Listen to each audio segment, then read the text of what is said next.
Okay, I've got a 2006 Land Rover LR3, otherwise known as Discovery 3 in Europe. I've got a rear upper control arm that needs to be replaced. The bushings are shot in it. I kind of ignored it all summer and fall, and now I'm doing it when it's nice and snowy out. Oh well. A local indie shop quoted me 3 hours plus parts and an alignment. They said it would be all total be at least 800. So I'm seeing if I can do it for much less than that, minus the alignment. So 3 hours is my target. We'll see how it goes.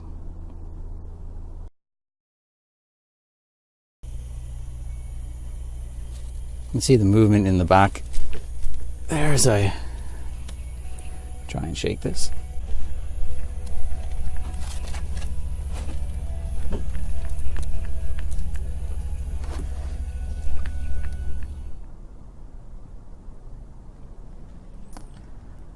So I've got the arm out. It's been about an hour and a half.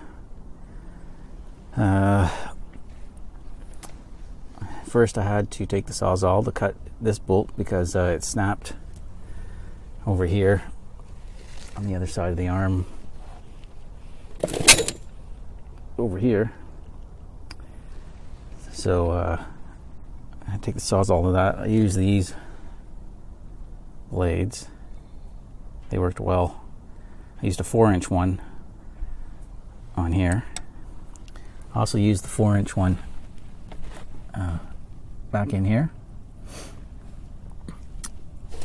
No, sorry, I used a 6-inch one back in here. And that was after I had cut the arm. You can see here I cut the arm. There's a piece of it there. And then when it was going to come out, I still had to back off this nut and break the rust bond here was pretty high. Also Sawzall back in here, and I believe I used I think it was a 6-inch blade back in there too, and I didn't cut the arm there. I just cut the bolt on the one side right here, and then managed to wiggle it out. You don't need to take the cover off here. You don't need to take this off. Just you'll get it out eventually, as long as the bolt moves. Okay, so now the other thing I did before I started was I made sure I could get the brake lines loose, because they're pretty corroded, and then I banged these guys out first, and then got the brake line up out of the way. So now my next chore is to push this guy out. Well, first I got to burn out the rubber in there or something to get the this part out first, so I can get a bolt through there to push that out. Fun. Okay, my 3 hours are up, and haven't got it out yet. You can see I'm using a bunch of sockets here and a bolt to push the bushing through. I would definitely buy the bushing kit if I were to do this again. The insides of that bushing, that's the new one, and the bolt was, even after heating up, I couldn't get it out, and so what I did is I took this puller and basically just forced it through so I could get the bolt through to get this out. And the bushing's pushing through pretty easy right now. I'm just not sure how I'm going to get the new one in, because these sockets aren't just the right size to fit over this. Hopefully I can use the old one as to drive the new one in.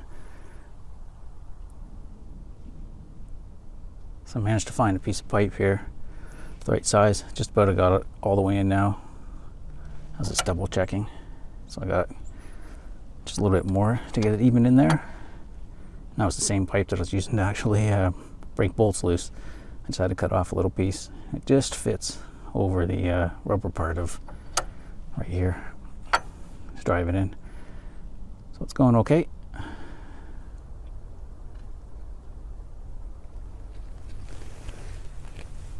Okay, so the bushing's all in. Went okay. This was the piece of pipe that I used to drive it in. Seemed to go okay. The only problem I have is that this new arm, which I ordered from LR Direct in the UK, only came with one of these guys. The old arm had two in it, so I took this one out from the old arm. Figure it can't hurt to be in there. So I'm just going to hopefully throw this all back together.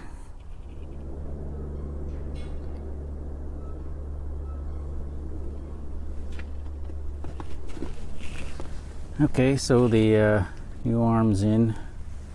This back bolt there was a bit of a pain in the ass. Eventually, I just grabbed onto it with these big channel locks. I was able to get up in there like this and then just force it down and in to get on the right angle. The compressor cover is kind of in the way, but you can do it. It took me 2 seconds with those after spending probably half an hour trying to wiggle it in by hand. I just grabbed on it with those and yanked it in. So I've got things kind of just snug right now. I don't have the brake lines hooked up yet. Everything's snug, so I'm going to jack it up to 19.1 inches. I'll call it 19 and an eighth between here and the center of the axle. And then so the control arm's under load. And then I'll tighten everything up.